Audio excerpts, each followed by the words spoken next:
My name is Natalie Brooks, a 34-year-old structural engineer living in Denver. That evening was supposed to be a normal Friday family dinner at my parents' house.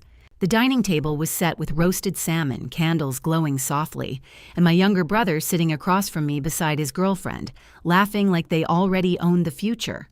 Then my mother leaned forward. Her voice was calm, too calm. You can move to the basement or find somewhere else to live. For a moment, I thought I had misheard her. I looked around the table, at my father, at my brother. No one said anything, which somehow made the silence heavier, because the truth was simple. For the last 4 years, I had been the one keeping that house alive. I paid the electricity bills. I paid for the cracked foundation repair after a winter freeze split the garage wall. I replaced the heating system during one brutal snow season. I even bought the dishwasher humming quietly in the kitchen behind us. More than $300,000 had come out of my own pocket, and now they were looking at me like I was the burden. My younger brother, Ethan Brooks, leaned back in his chair, a lazy smile spreading across his face. "Honestly," he said with a shrug, "the sooner you move out, the better." His girlfriend, Sophia Lynn, tried to hide a laugh behind her wine glass. Something tightened inside my chest. I turned to my father, waiting for him to say something, anything, but he just stared down at his plate. Then he sighed. "It's time to make room for Ethan and Sophia," he said quietly. "They have plans." Plans. That word echoed in my mind. Ethan had been chasing plans his entire life. A failed crypto consulting business, an online store that collapsed within months, a craft beverage startup that never sold a single bottle. And somehow, I was the problem. The one who worked 60-hour weeks. The one who kept the lights on. The one who kept the house from falling apart. My mother folded her hands calmly on the table. "It's already decided," she said. The finality in her voice felt like a door slamming shut. The room went silent. The smell of salmon suddenly made my stomach turn. I pushed my chair back.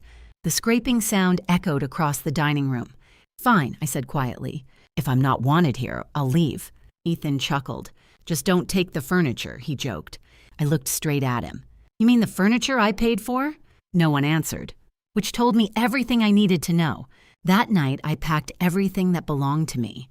The 65-inch television, the espresso machine, the sectional sofa in the living room, even the designer lamps in the hallway. Ethan followed me outside while I loaded my car. "You're seriously taking the couch?" He laughed. I didn't respond. I just kept loading boxes into the trunk. My father stood in the doorway watching. "You're being dramatic," he muttered. "Maybe. But as I drove away from the house I had spent years saving, I realized something. I wasn't leaving a home. I was leaving a responsibility that should never have been mine. 10 days later, my phone rang. It was my father. And in the background, I could hear Ethan shouting, panicking. "Dad, tell me she's lying." The fear in his voice made my stomach drop, because whatever had happened had already destroyed everything. 10 days before that phone call, my life still revolved around the same aging house in the suburbs of Denver. From the outside, it looked like a perfectly normal family home. 2 stories, pale brick walls, a narrow front porch, and a backyard shaded by an old maple tree that turned bright red every autumn. Most people would never guess the house had been slowly falling apart, but I could see the problems clearly, because for 4 years, I had been the one fixing them. It started after my grandfather passed away. The house had always belonged to him before my parents inherited it. But once he was gone, the maintenance that he had quietly handled for decades suddenly became visible. The roof began leaking during the heavy spring snowmelt. The heating system struggled through Colorado's brutal winters. The garage foundation developed a long crack that stretched nearly 3 feet along the wall. My father had already retired by then. My mother worked part-time at a small boutique downtown. They didn't have the money for major repairs, so I moved back home. At the time, it felt like the responsible thing to do. I was already working as a structural engineer for a development company in downtown Denver. The hours were long, the deadlines relentless, but the salary was stable, and stability was exactly what my family needed. The first repair I paid for was the roof, $22,000. 6 months later, the heating system died in the middle of January. Replacing it cost another $19,000. Then came the garage foundation, $30,000 for structural reinforcement. Each time something broke, I stepped in. Each time a bill arrived, I paid it. At first, the numbers felt manageable: 20,000, 30,000, 40,000. But after a few years, the total had quietly climbed past $300,000. Not once did anyone suggest sharing the costs. Not once did anyone offer to help. Because in our family, responsibility had always been unevenly distributed. My younger brother, Ethan Brooks, had a completely different role. Ethan was the dreamer, the visionary. At least that's what my parents liked to call him. At 25, he launched a cryptocurrency consulting business. 6 months later, the website disappeared along with his clients. The following year, he opened an online retail store. That lasted 4 months. Then came a craft beverage startup with 2 friends from college. The product never even made it to market. But somehow, none of those failures damaged my parents' faith in him. Ethan just needs the right opportunity, my father always said. He has big ideas. Meanwhile, my contributions stayed invisible. The lights worked. The plumbing functioned. The roof stopped leaking. And because those problems disappeared, no one talked about them anymore. Stability rarely gets applause. I started noticing the imbalance about a year ago. One night, I was sitting at the kitchen table reviewing engineering blueprints for a commercial project. My parents were talking quietly in the living room. They probably thought I couldn't hear them. "She won't stay here forever," my mother whispered. "She's just helping temporarily." There was a pause. Then my father replied, "Ethan's the one who will build something big someday." I stared down at the blueprint spread across the table. For the first time in years, the lines blurred slightly. Because in that moment, something uncomfortable settled in my chest. To them, I wasn't the daughter saving the house. I was the safety net, the reliable one, the one who would always fix whatever broke. Ethan, on the other hand, was the future. And futures are always more exciting than stability. Everything shifted the day Ethan brought Sophia Lynn home. It was a bright Sunday morning when a sleek black electric car pulled into the driveway. Ethan burst through the front door smiling like someone who had just won the lottery. "You guys are gonna love her," he announced. A moment later, Sophia stepped inside behind him. Tall, elegant, confident. "This is Sophia," Ethan said proudly. "Sophia Lynn." She shook my father's hand first, then my mother's. When she turned to me, her smile looked perfectly practiced. "Nice to meet you, Natalie." Her voice was warm, almost too warm. According to Ethan, she worked in luxury real estate investment, high-end property deals, private investors, multi-million-dollar developments, the kind of career that made my father's eyes light up instantly. Within minutes, Sophia had captured the entire room. She spoke smoothly about property markets, investment strategies, and development opportunities. My father listened like a student attending a master class. My mother nodded approvingly. Ethan looked proud. But as I watched her talk, something small inside my mind didn't settle. Maybe it was the way her answers stayed vague when I asked about specific properties, or the way she changed the subject whenever I mentioned construction permits. Or maybe it was the handbag she casually placed on the dining table. A black Chanel bag. I recognized the model immediately. One of my coworkers owned the same one, nearly $10,000. Outside, the electric car gleamed under the Colorado sun. I glanced through the window, then back at Sophia. Luxury real estate could be profitable, but the lifestyle she displayed felt unusually extravagant, especially for someone Ethan claimed had only been in the industry for 2 years. Still, everyone else seemed impressed, and I kept my doubts to myself, because at that moment it was just a quiet instinct, the kind most people ignore. But if you've ever had that strange feeling that something about a person doesn't quite add up, you already know those instincts sometimes turn out to be the most important warnings of all. After that first Sunday, Sophia Lynn quickly became a regular presence in the house. At first it was just occasional visits, dinner on weekends, brunch on Sunday mornings. Sometimes she would stop by in the evening after Ethan finished one of his endless business meetings. But within a few weeks, it started to feel like she practically lived there. And strangely, my parents seemed thrilled about it. My mother began cooking larger meals whenever Sophia was around. My father suddenly developed a strong interest in real estate investing. Dinner conversations slowly transformed into long discussions about property markets, investment opportunities, and development strategies. Ethan sat at the center of it all, looking like the proud architect of a brilliant future. Meanwhile, I quietly kept paying the electricity bill, the water bill, the insurance on the house, Things that were necessary but never exciting enough to be discussed at the dinner table. One evening, Sophia arrived carrying several shopping bags. Designer brands, Nordstrom, Saks. Ethan walked in behind her, smiling proudly. "She just closed another deal," he announced. My father immediately leaned forward. "That fast?" Sophia shrugged modestly. "It wasn't a huge property," she said. Ethan leaned against the counter. "700,000. My mother gasped softly. "That's incredible." Sophia laughed gently. "It's just part of the business." I sat quietly at the kitchen table, watching the conversation unfold. Something about it felt strangely rehearsed. Every time someone asked her a specific question about the property location, the investors involved, or the development details, her answers drifted away from the topic. Smooth, confident, but vague.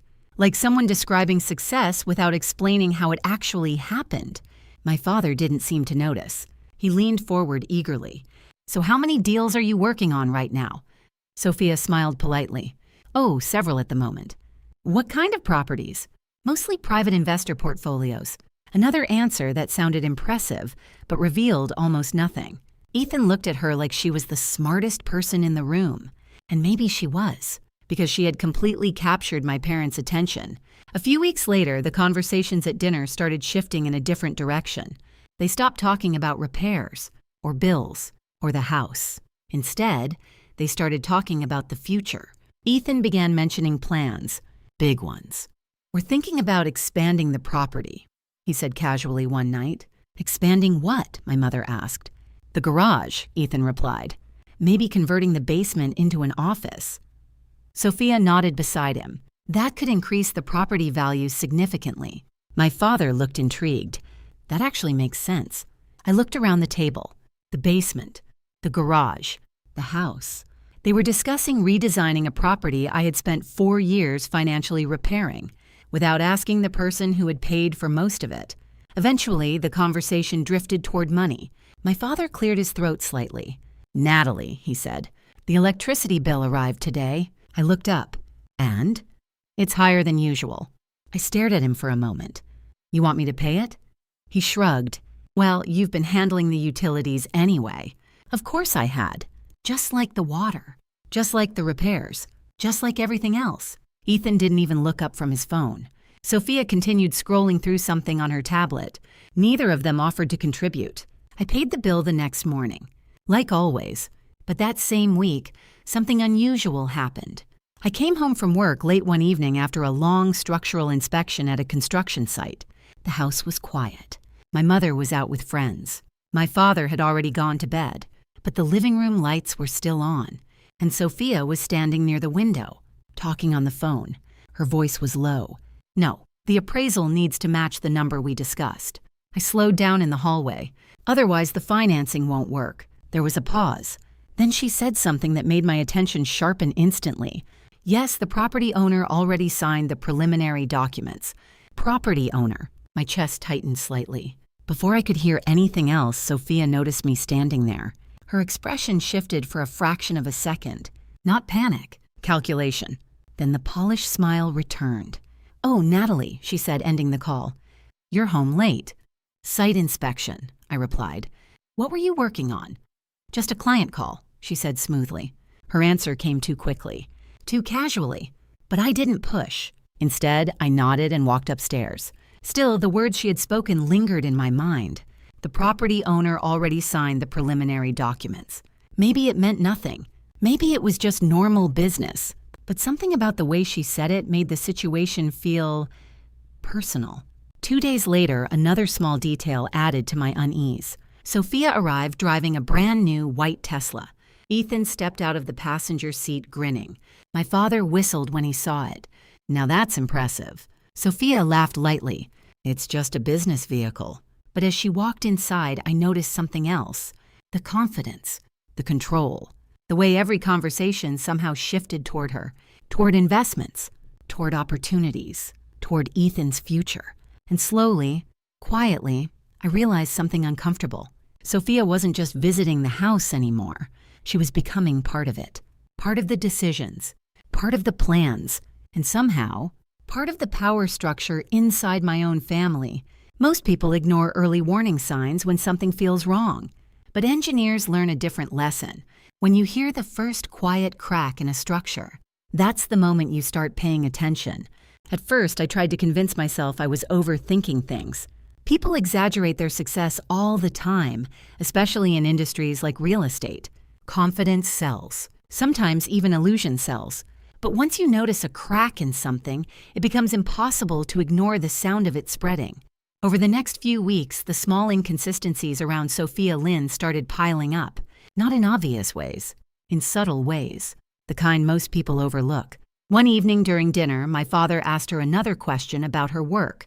"So, Sophia," he said while pouring her another glass of wine, "how many properties are you managing right now?" She smiled politely. "Oh, it changes depending on the quarter." That sounded professional. But it wasn't really an answer. I noticed. No one else did. Ethan leaned back proudly in his chair. "She's about to close a massive deal," he said. 7 figures. My mother looked impressed. "That's wonderful." Sophia laughed modestly. "It's still early," she said. "We're finalizing the numbers." Again, another answer that revealed almost nothing. But the room buzzed with admiration. Meanwhile, I was watching the details, the pauses, the deflections, the way she smoothly redirected conversations whenever someone asked something specific. Later that night, after everyone went to bed, I sat alone at the kitchen table with my laptop open. Curiosity had finally pushed me too far to ignore it. I typed her name into the search bar. Sophia Lynn Real Estate Denver. Dozens of results appeared. LinkedIn profiles, agency websites, property listings. At first glance, everything looked legitimate. Her profile listed a company called Summit Crest Realty Group. The website looked polished. Professional photography, luxury homes, descriptions filled with impressive language about exclusive investment opportunities. But the deeper I clicked, the stranger things started to look. Some properties appeared multiple times under slightly different listings, different agents, different prices. I frowned. That wasn't necessarily illegal, but it was unusual, very unusual. Then I checked the company registration. Summit Crest Realty Group had been created less than 2 years earlier. Again, not impossible. But if Sophia was really closing 7-figure deals regularly, there should have been a longer track record, more transactions, more records. Instead, the company's footprint looked strangely thin, like a beautifully painted wall hiding empty space behind it. Around midnight, I closed my laptop. Maybe it was nothing. Maybe I was just suspicious because of how quickly Sophia had gained influence inside the house. Still, the uneasy feeling remained, and the next few weeks only made it stronger. Ethan began talking more about investment opportunities. He mentioned starting a property partnership with Sophia. My father loved the idea. "That's the kind of ambition I like to see," he said proudly. Ethan puffed up immediately. Meanwhile, I noticed something happening quietly in the background. Sophia spent more time alone with my father. Sometimes in the living room, sometimes inside his small office near the garage. Whenever I walked in, the conversation stopped. Not abruptly, but just enough to make me notice. One afternoon, I came home earlier than expected. A construction inspection had been canceled. The house was quiet. Ethan wasn't home. My mother had gone shopping, but voices drifted from the office. Sophia and my father. I didn't mean to listen, but as I passed the door, I heard Sophia speaking. "It's a low-risk investment," she was saying. "You'll still retain ownership." My father sounded uncertain. "I don't really understand these financing structures." "That's normal," Sophia reassured him smoothly. "It's very common in property development." I slowed down slightly. "Financing structures? For what?" Before I could hear more, the office door suddenly opened. Sophia stepped out and froze when she saw me. For a brief moment, something crossed her face. Not fear, calculation. Then the polished smile returned instantly. "Oh, Natalie," she said warmly. "You're home early. Inspection ended sooner," I replied. My father appeared behind her holding a folder. He closed it quickly when he noticed me looking. "We were just discussing investment opportunities," he said. Sophia nodded. "Ethan and I are exploring some property partnerships." "Sounds interesting," I said. But my eyes were still on the folder. Printed documents. Contracts. Or something very close to them. That night I barely slept, because the phrase from that earlier phone call echoed again in my mind. Make sure the appraisal matches the number we discussed. Now there was talk of financing, ownership, investment structures. None of it proved anything, but my instincts were getting louder. And instincts are something engineers learn to trust. When a structure starts making strange sounds, ignoring them is the fastest way to watch everything collapse. A few days later, another piece of information appeared by accident. I ran into an old colleague at a coffee shop near my office in downtown Denver. His name was Daniel Mercer. Years ago, we had worked together on a commercial development project. Since then, he had moved into luxury real estate consulting, exactly the kind of industry Sophia claimed to dominate. We talked casually for a few minutes. Work, construction, Denver's booming housing market. Then something crossed my mind. "Daniel," I said while stirring my coffee, "have you ever heard of someone named Sophia Lynn?" He paused. His expression changed slightly. "Why?" "She's dating my brother." Daniel leaned back slowly in his chair. "Which firm?"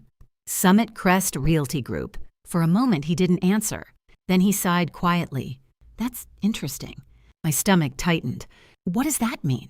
Daniel lowered his voice slightly. "Let's just say that company's name has come up in a few conversations recently." "What kind of conversations?" He hesitated. Then he said something that made the room feel colder, the kind involving inflated appraisals and some very angry investors. And in that moment, I realized something chilling. My family might already be standing on top of a financial disaster they couldn't even see. After my conversation with Daniel Mercer, the drive home felt different. The streets of Denver looked exactly the same. Cars moved slowly through the evening traffic. Snow still clung to the edges of sidewalks where the winter sun hadn't melted it. Construction cranes stood above the skyline, frozen in place against the pale blue sky. Everything appeared normal. But inside my mind, something had shifted. Because now the uneasy feeling I had about Sophia Lynn wasn't just instinct anymore. There was a real possibility something dangerous was happening. Inflated appraisals, angry investors. Those weren't small problems. Those were the kinds of phrases that appeared in lawsuits or investigations. And if Sophia was involved in deals like that, my family might already be entangled in something far bigger than they understood. That night, I opened my laptop again, but this time I wasn't curious. I was investigating. Real estate transactions always leave trails. Mortgage filings, ownership transfers, loan records. If something questionable was happening, there would be documentation somewhere. It took nearly 2 hours before I found something unusual. One of the homes listed under Summit Crest Realty Group had sold 3 months earlier. The price immediately caught my attention, $1.18 million. But when I checked the county property assessment records, the same home had been valued at just $640,000 6 months earlier. That kind of jump wasn't impossible. Denver's housing market had been rising rapidly, but this was nearly double the assessed value. That was unusual, very unusual. I checked another property, then another. The pattern repeated. High sale prices, recent assessments much lower. Each transaction seemed inflated, not necessarily illegal, but suspicious. Exactly the kind of pattern Daniel had hinted at. Around midnight, I leaned back in my chair, staring at the screen. If Sophia was connected to deals like these, the situation could become serious very quickly. And if my father had already signed financial documents connected to those deals, then the risk wasn't just theoretical, it was personal. The next morning, I decided to talk to him. I found him sitting at the kitchen table drinking coffee and reading the newspaper. "Morning," I said. He nodded without looking up. "Morning, Natalie." I sat down across from him. "We need to talk." That got his attention. He lowered the newspaper slightly. "What about?" "Sophia." His eyebrows tightened immediately. "What about her?" "I think you should be careful signing any financial documents she brings you." The room went quiet. My father slowly folded the newspaper and set it on the table. "Why would you say that?" "I've been looking into her company." His expression hardened. "You've been investigating Ethan's girlfriend?" "I've been doing research." "You're being suspicious." "I'm being cautious." I took a breath.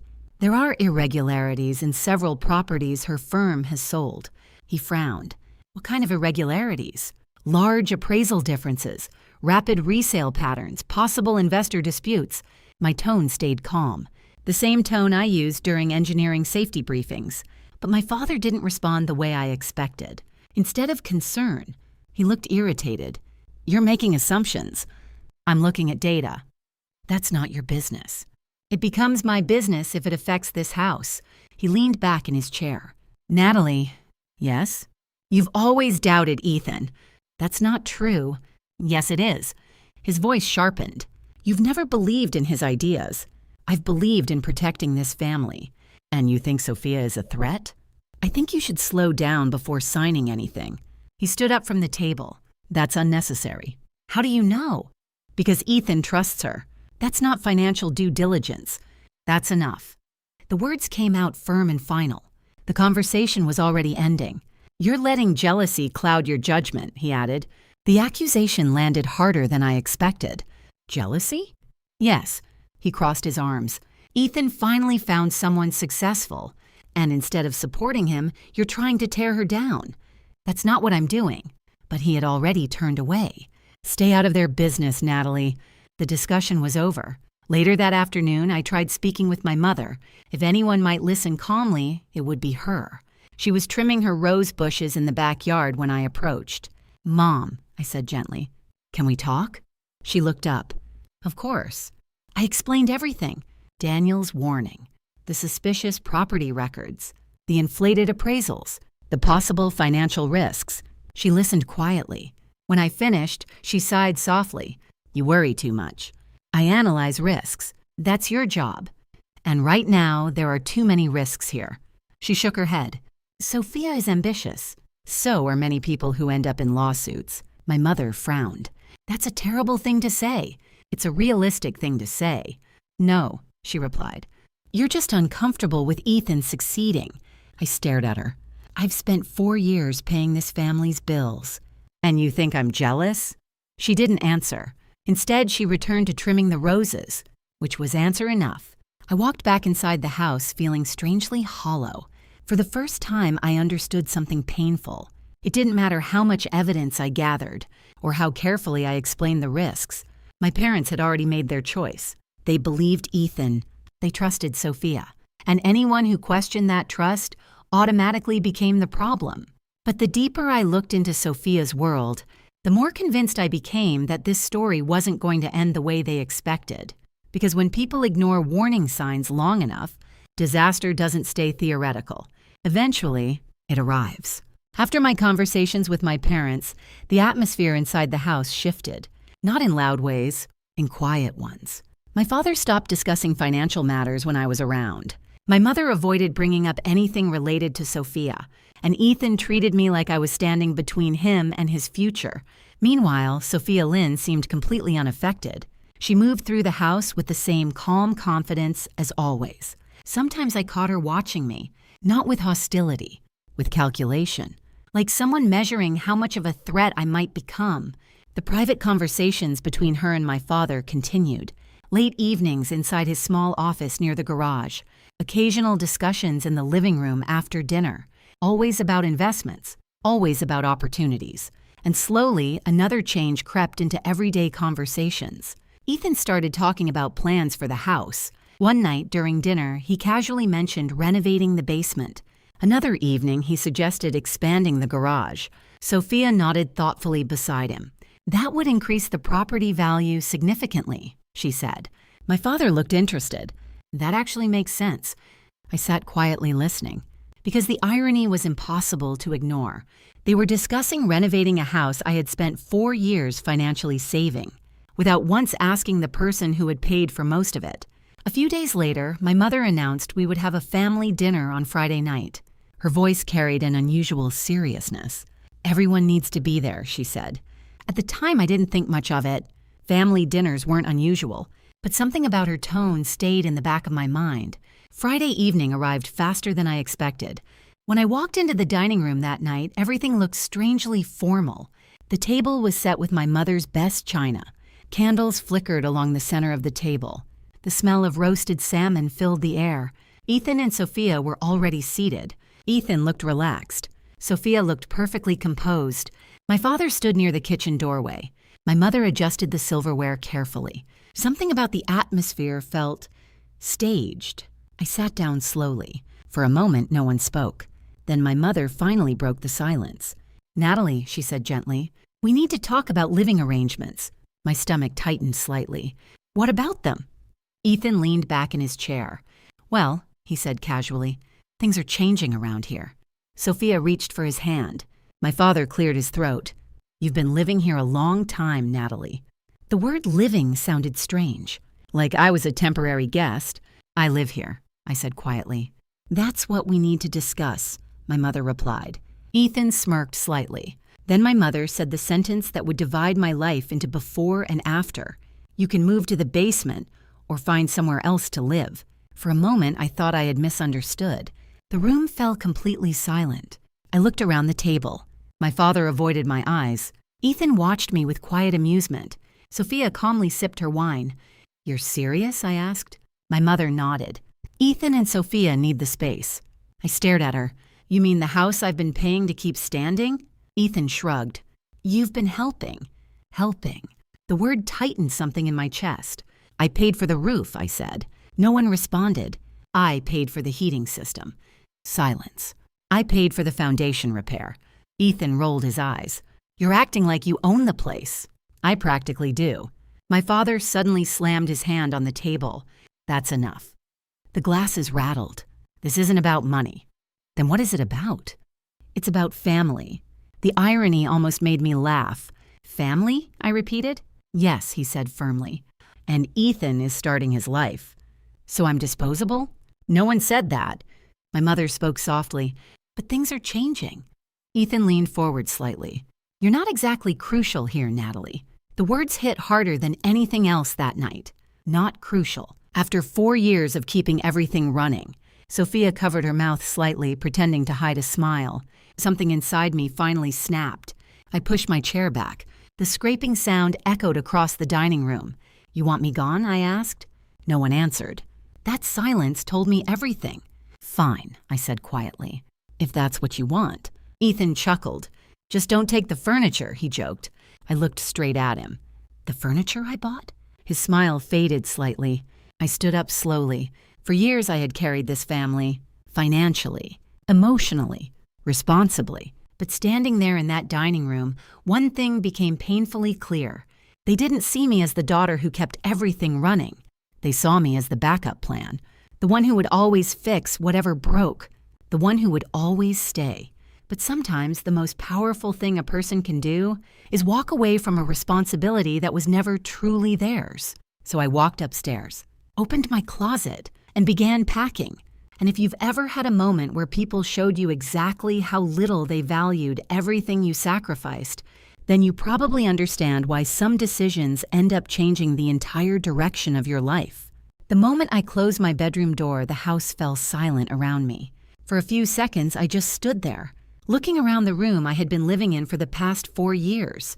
The pale walls, the small desk where I had spent countless nights reviewing engineering reports, the window that looked out over the quiet suburban street of Denver.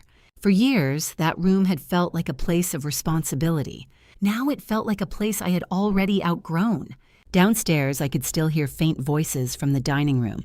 Ethan laughing, Sophia speaking softly, my parents responding like the conversation we had just had was completely normal, like nothing important had just happened. My chest tightened, but instead of arguing again, I took a slow breath. If they wanted me gone, then I would leave. But I wasn't leaving empty-handed. I pulled a suitcase from the closet and set it on the bed. Clothes went in first, then my laptop. A few folders filled with engineering reports and documents. Next, I opened the drawer of my desk. Inside were envelopes, dozens of them, repair invoices, contractor receipts, bank transfer confirmations, every record connected to the money I had spent on the house, roof repairs, heating installation, foundation reinforcement, new appliances. More than $300,000 over 4 years. I stared at the stack of paperwork for a moment, then slowly closed the drawer. I didn't need those documents to prove anything anymore. The truth had already been made clear downstairs. I zipped the suitcase shut and carried it toward the hallway. The conversation at the dinner table stopped the moment I entered the room. Ethan leaned back in his chair. "You're being dramatic," he said. I didn't respond. Instead, I walked straight into the living room. The large television mounted on the wall glowed softly. 65 inches. Purchased 2 years earlier after the old one broke. I unplugged the cord. Ethan's voice rose behind me. "What are you doing?" I lifted the television carefully off the wall mount. "Taking my property." He laughed. "You're serious?" I didn't answer. I carried the television outside and placed it gently in the trunk of my car. When I walked back inside, everyone had moved into the hallway. My mother spoke first. "Natalie, this is unnecessary." "Is it?" "It's just a television. I paid for it." Ethan shook his head. "This is childish." I walked past him into the kitchen. The stainless steel espresso machine sat on the counter. Another purchase. Another quiet investment no one seemed to remember. I unplugged it and carried it toward the door. "You're unbelievable," Ethan said. "What's unbelievable?" I replied calmly, "is expecting me to leave everything behind." Next came the sectional sofa in the living room, the one I had ordered the year before when the old couch collapsed. The cushions scraped loudly across the hardwood floor as I dragged them toward the front door. Ethan followed behind me, laughing. "You're seriously taking the couch?" "Yes." "That's ridiculous." "No," I said. "What's ridiculous is thinking I wouldn't." Trip after trip, I loaded my belongings into the car. Couch cushions, lamps, kitchen appliances, small pieces of furniture. Each item represented money I had spent quietly over the years. By the third trip outside, my father was standing in the doorway with his arms crossed. "You're making a scene," he said. I paused. "You told me to leave." "That doesn't mean dismantling the house." I looked back into the living room. Without the couch and television, the space already felt strangely empty. "I'm only taking what I bought." Ethan smirked. "You're acting like you own the place." I didn't bother correcting him. Instead, I grabbed the hallway lamp and carried it outside. The trunk of my car was almost full now. The cold evening air felt heavier than before. For the first time since the argument began, the reality of what I was doing fully settled in. I was leaving. Not temporarily. Not for a few days. For good. Ethan leaned against the doorway watching me. "You'll be back," he said confidently. "You always come back." His words hung in the air. Then I shook my head slowly. "No." He frowned. "Yes, you always fix things." "That's the problem," I replied. "I'm done fixing things." My father stepped forward. "You're being dramatic." "Maybe." But something inside me felt unexpectedly calm. Like a weight I had carried for years had finally slipped off my shoulders. I climbed into the driver's seat. Before closing the door, I looked back one last time. My parents stood in the doorway, Ethan beside them, Sophia slightly behind him, watching, waiting, expecting me to change my mind. I didn't. I started the engine. The headlights illuminated the driveway.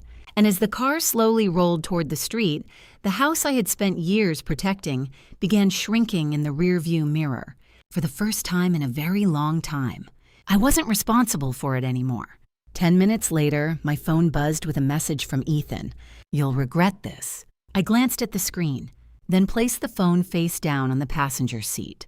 Because deep down, I already understood something he didn't. Walking away wasn't the beginning of my regret. It was the beginning of theirs. The first night in my new apartment felt strange. Not sad, just unfamiliar. The place was a small studio near downtown Denver. Nothing fancy, just a narrow kitchen, a single bedroom space, and a large window overlooking rows of apartment buildings and distant mountain peaks. But for the first time in 4 years, everything in that space belonged entirely to me. No broken pipes waiting to be fixed. No bills stacked on the kitchen counter that I was expected to pay. No quiet tension building between family members. Just silence. My friend Hannah Porter stood in the middle of the room holding a bag of takeout while looking around at the half-unpacked boxes. "You know," she said, raising an eyebrow, "this might be the healthiest thing you've done in years." I dropped another couch cushion into place and laughed quietly. "You're the only person I know who celebrates someone getting kicked out of their own house." "You didn't get kicked out," she corrected. "You escaped." The word hung in the air for a moment. Escaped. For years, I had been too busy solving problems to notice how heavy everything had become. The repairs, the bills, the responsibility of holding an entire household together. My life had quietly turned into a permanent emergency management system. Now that pressure was gone. Hannah handed me a container of noodles. "Eat," she said. "You've been running on adrenaline all day." We sat on the floor beside the coffee table while city lights flickered outside the window. For the first time in months, I felt something unexpected. Relief. Still, one thought kept returning to my mind. Sophia. Hannah noticed immediately. "You're thinking about Ethan's girlfriend again." I sighed. "I can't shake the feeling something is wrong." "You already warned your parents." "I know. And they ignored you." "Yes." "So what exactly are you planning to do about it?" That question stayed with me long after Hannah left that night. For the next few days, I tried focusing on rebuilding my routine. Work, sleep, unpacking boxes, getting used to living alone again. But the uneasy feeling about Sophia didn't disappear. In fact, without the constant noise of the house distracting me, the suspicion only grew stronger. One evening after work, I finally decided to follow the instinct that had been bothering me for weeks. I called Daniel Mercer. He answered on the second ring. "Natalie," he said. "What's going on?" I explained everything. The dinner, being told to move to the basement, leaving the house, the strange financial conversations I had overheard between Sophia and my father. Daniel was quiet for a moment. "That's concerning," he admitted. "I was hoping you'd say that. Do you know exactly what documents your father signed?" "No." "Then we should start there." "How?" "Public records." Daniel had spent years working in luxury real estate consulting. He understood something most people didn't. Real estate transactions always leave trails. Mortgage filings, ownership transfers, loan agreements. If Sophia had involved my family in anything questionable, there would be documentation somewhere. "Give me a couple of days," Daniel said. "I'll check what I can find." "Thank you." After hanging up, I sat quietly in the apartment. The room was dark except for the glow of the desk lamp. Part of me wondered if I should simply walk away from the situation entirely. My parents had made their choice. They trusted Ethan. They trusted Sophia. They had even pushed me out of the house for questioning her. Maybe leaving meant leaving the problem behind, too. But the thought that Sophia might be manipulating them financially wouldn't go away. I couldn't ignore it. 3 days later, Daniel called back. His voice sounded more serious than before. "I found something." My stomach tightened. "What kind of something?" "A second mortgage." The words hit like a hammer. "On my parents' house?" "Yes." "How much?" $28,000. I slowly stood up from the couch. "What?" "The loan was filed about a month ago." "Who signed it?" Daniel hesitated. "Your father." "And Sophia?" "She's listed on the paperwork, too." The room suddenly felt colder. My father would never take out a loan without telling me, unless he believed it was part of an investment. Exactly the kind of explanation Sophia would give. "Who issued the loan?" I asked. "That's the strange part." "What do you mean?" "It isn't from a bank." "Then where?" "A shell company." My stomach dropped. "What kind of shell company?" "One connected to Summit Crest Realty Group." Sophia's company. The realization landed like a heavy weight in my chest. She used my family's house as collateral. That's what it looks like. For a moment, neither of us spoke. Then Daniel added something worse. "If payments stop, they could lose the house." I finished quietly. "Yes." I stared out the apartment window at the glowing Denver skyline. The irony felt almost unbearable. The house I had spent 4 years protecting, the house I had poured hundreds of thousands of dollars into, was now being used as leverage in a financial deal my parents barely understood. And the person responsible was the one they trusted more than me. Daniel spoke again. "You should tell them immediately." "I already tried warning them." "This time you have proof." I looked down at my phone. Proof, evidence, facts. But suddenly I realized something painful. Even with proof, there was no guarantee they would listen. Because sometimes people don't reject warnings due to lack of evidence. They reject them because accepting the truth would mean admitting they were wrong. Still, I knew I had to try one more time, because if I didn't, the next phone call from my family might not be a warning. It might be a disaster. The next morning, I sat at the small kitchen counter in my apartment staring at my phone. Outside, early sunlight spread across the streets of Denver. Cars moved slowly through morning traffic, and the distant mountains were barely visible through the pale winter haze. Everything looked peaceful, but the information Daniel had given me the night before kept repeating in my mind. A second mortgage, $28,000, a shell company connected to Sophia's real estate firm, and my father's signature on the documents. For several minutes, I debated whether I should call him. Part of me already knew exactly how the conversation would go, but another part of me, the part that had spent 4 years protecting that house, refused to stay silent. So I dialed his number. The phone rang 4 times before he answered. "Natalie?" His voice sounded cautious. "Dad, we need to talk." "What about?" "The house." A short pause followed. "What about it?" "I know about the loan." Silence. Long silence. Then his voice returned, sharper this time. "What loan?" "The second mortgage filed last month." Another pause. "How do you know about that?" "It's public record." "That's private business," he replied quickly. "No," I said calmly. "It isn't." His tone shifted from cautious to defensive. "Why are you digging into our finances?" "Because someone has to," I thought. But instead, I said, "Because the loan is connected to Sophia. That's because she helped arrange it." "That's exactly the problem." He sighed heavily. "Natalie, we've already had this conversation." "No," I said firmly. "We haven't." Sophia explained everything.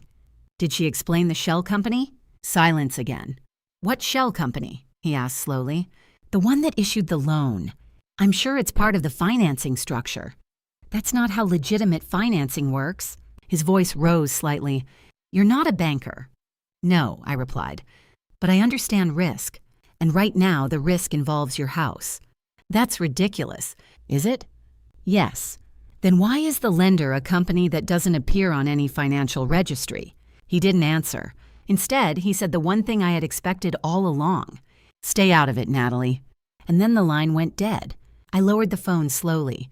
Even with evidence, even with official financial records, he still refused to listen. I sat quietly for a moment, trying to calm the frustration building inside my chest.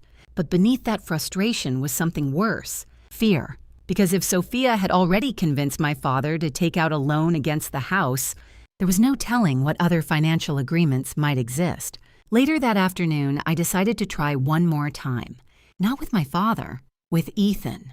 If anyone needed to understand the danger, it was him. After all, he was the one building his entire future around Sophia. I drove back to the house for the first time since leaving. The driveway looked exactly the same. The cracked concrete, the old maple tree in the front yard, the porch where I had carried boxes to my car just weeks earlier. Ethan was unloading groceries when I pulled in. He noticed me immediately. His expression hardened. "What are you doing here?" "We need to talk." "I'm busy." "This is important." He slammed the trunk of the car shut. "What now? Another lecture about Sophia?" I held out my phone. "Look at this." He glanced at the screen, the mortgage filing Daniel had sent me, the loan amount, the company name, Sophia's signature beside my father's. Ethan studied it for a few seconds, then handed the phone back. So, I repeated. "She put a loan on the house." "Yeah." My stomach tightened. "You knew about this?" "Of course." "You're okay with it?" "It's called leverage. With our parents' house as collateral." He rolled his eyes. "You don't understand how investments work. That's not investment leverage. That's risk." "Same thing." "No," I said quietly. "It isn't." He crossed his arms. "You're just negative." "I'm realistic." "You're jealous." The word landed again, just like before. Jealous. After everything I had done for that house. "You really believe that?" I asked. "Yes." "Why?" "Because Sophia is actually building something," he said. "And you're just criticizing it." I stared at him. "You're risking the house." "No," he replied confidently. "We're building a bigger future. With money that isn't yours. That's how investments work. And when the payments come due?" "They will." "Ethan." He stepped closer. "You're bitter because you're not part of it." That sentence ended the conversation. Not because it hurt, but because it confirmed something I had already begun to realize. There was nothing I could say that would change his mind. Sophia had already convinced them. My father trusted her. My mother believed her. And Ethan saw her as the key to his future. Anyone who questioned that belief automatically became the enemy. I lowered my phone slowly. "Okay," I said. Ethan frowned. "That's it?" "Yes." "You're not going to argue?" "No." For the first time, uncertainty flickered across his face. Why not? Because the truth had finally become clear. You can warn people about a collapsing structure. You can show them the cracks. You can explain the danger. But if they refuse to leave the building, eventually the only thing left to do is step outside and wait. So I turned around and walked back to my car. Behind me, Ethan called out, "You'll see." I didn't answer, because deep down, I already knew he would be the one seeing it first. 3 weeks passed after my last conversation with Ethan, 3 strangely quiet weeks. My life slowly began settling into a new rhythm. Work kept me busy. New residential and commercial projects were rising all over Denver, and as a structural engineer, my days were filled with construction inspections, design reviews, and meetings with developers. In the mornings, I drank coffee by the window of my apartment while the city slowly woke up beneath the pale Colorado sky. In the evenings, I walked along the Cherry Creek Trail before returning to the quiet space that was finally my own. On the surface, everything felt stable again. But the situation with my family never completely left my mind. Every few days, I caught myself wondering the same thing. How long before Sophia's financial scheme collapsed? Because fraud rarely unravels slowly. It builds quietly. Then it collapses all at once. The call came on a Tuesday evening. I was sitting at my desk reviewing load calculations for a new apartment complex when my phone began vibrating across the table. The caller ID made my chest tighten. Dad. For a moment, I considered letting it go to voicemail.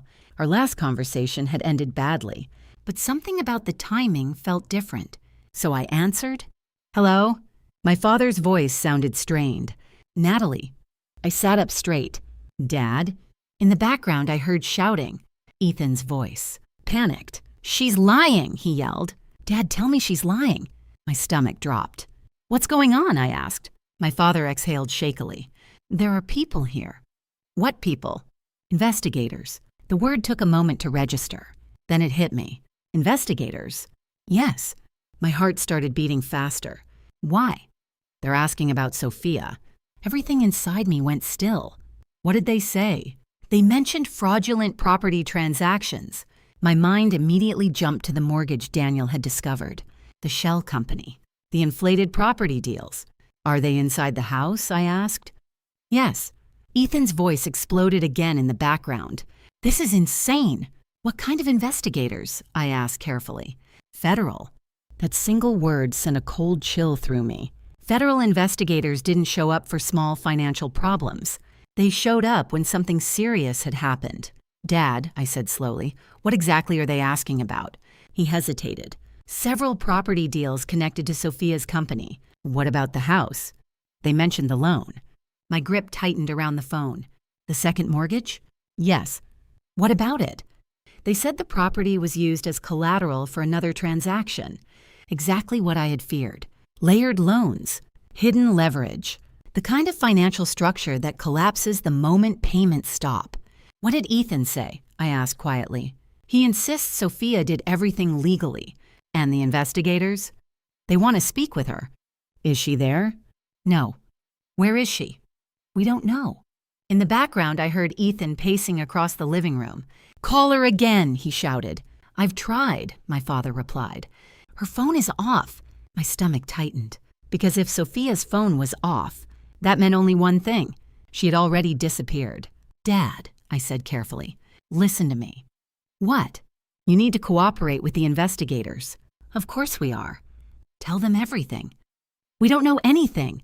"That's the problem." He sighed heavily. "Natalie, I think we're in serious trouble." Those words carried something I hadn't heard in his voice for years. Fear. Real fear. For a brief moment, sympathy tugged at my chest. Despite everything that had happened, he was still my father. But before I could respond, Ethan suddenly grabbed the phone. "Natalie!" His voice sounded completely different now. The confidence was gone. The arrogance had vanished. All that remained was panic. "You knew about this," he shouted. "I warned you." "You should have stopped her." "I tried." "You didn't try hard enough." I let out a slow breath. "You called me jealous." Ethan didn't respond. "You told me to stay out of it." Silence. "You said I wasn't crucial." Still silence. Then his voice cracked slightly. "What are we supposed to do?" For the first time in my life, My brother sounded helpless. I looked out the apartment window at the glowing skyline of Denver. 3 weeks earlier, I had walked away from the responsibility of saving that house. Now the consequences of their choices had arrived, and there was nothing left for me to fix. I don't know, I said honestly. Ethan's breathing was heavy on the other end. Please, he said quietly, come back. The request hung in the air. Come back. Fix everything. Save them, just like I always had. But something inside me remained calm, because deep down, I already knew the truth. Some structures collapse because of hidden flaws. Others collapse because the people inside refuse to listen when someone warns them the foundation is cracking. And once the collapse begins, no engineer in the world can stop it. I can't, I said quietly. Then I ended the call. The morning after that phone call, sunlight poured through the tall window of my apartment in Denver. For a few minutes, I simply stood there quietly. The city was already awake. Cars moved slowly along the streets below. Construction cranes stretched across the skyline like steel skeletons, building something new. Everything looked normal. But somewhere across the city, my family's life had already started collapsing. I made coffee and sat at the small kitchen counter, staring at my phone. Part of me expected another call, another desperate message from Ethan, but nothing came. The silence lasted all morning. Eventually, I opened my laptop and tried focusing on work. Structural reports, load calculations, foundation stress diagrams. Normally, the precision of engineering cleared my mind. But today, the numbers blurred together. Around noon, my phone finally rang. Dad, I answered. His voice sounded older than it had the night before. They're building a case, he said quietly. Against Sophia? Yes. For fraud. He paused. Forged documents, inflated property appraisals, misused investor funds. Exactly the things Daniel had warned me about weeks earlier. What about the house? I asked. Another pause. The bank called this morning. My stomach tightened. They're calling the loan. How long do you have? A few weeks. The house I had spent 4 years protecting was now standing on the edge of foreclosure. What about the savings account? I asked. It's gone. Gone. Transferred. Where? To an account connected to Sophia's firm. How much? $19,000. I closed my eyes. It wasn't just a bad investment. It was a complete financial disaster. What about Ethan? I asked quietly. He's trying to contact her. And? No answer. Of course. People like Sophia rarely stayed once the consequences appeared. They simply disappeared, leaving everyone else to deal with the damage. My father spoke again. Natalie, we need help. There it was. The sentence I had expected since the investigators arrived. Help. For years, that word had defined my role in the family. The one who paid the bills. The one who solved emergencies. The one who carried everyone else. But something inside me had changed. Dad, I said calmly, I warned you. I know. You told me to stay out of it. I know. You said I was jealous. Silence filled the line. Finally, he asked the question I knew was coming. Could you come back? The apartment around me felt quiet again, the same quiet I had felt the night I moved in. For a brief moment, I imagined returning to that house, fixing the finances, paying the debt, saving the property one more time, just like I always had. But then another memory surfaced. Ethan's voice at the dinner table. You're not exactly crucial here. I opened my eyes. No, I said. My father didn't respond immediately, so I continued. For 4 years, I carried that house. Silence. I paid the bills. Silence. I repaired the foundation. Silence. I replaced the heating system. Silence. I turned down opportunities at work so I could stay and help. My voice remained calm. But when you had to choose between me and Ethan's girlfriend, I paused. You chose her. The truth was painful, but it was also simple. And sometimes simple truths are the hardest ones to accept. My father finally spoke again. We made a mistake. Yes, I said softly. You did. His voice grew quieter. Please. I looked around my apartment, the couch I had taken from the house, the television I had paid for, the quiet space I had slowly built for myself. For the first time in years, everything in my life belonged to me. My time, my work, my choices.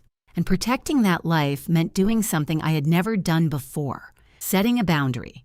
I can't fix this, I said, The silence on the phone lasted several seconds. Then he whispered, "I understand." We ended the call shortly afterward. 6 months later, I heard through a mutual acquaintance what had happened. The bank eventually foreclosed on the house. Ethan found part-time work at a hardware store. My father began driving for a rideshare company. My mother took an administrative job at a small insurance office. The life they once had was gone. Sometimes people ask if I regret walking away. The answer is simple: no, because walking away didn't destroy my family. Their choices did. All I did was stop carrying the consequences for them. That decision changed everything. At work, I was promoted to senior structural engineer. My company began assigning me to larger development projects across Colorado.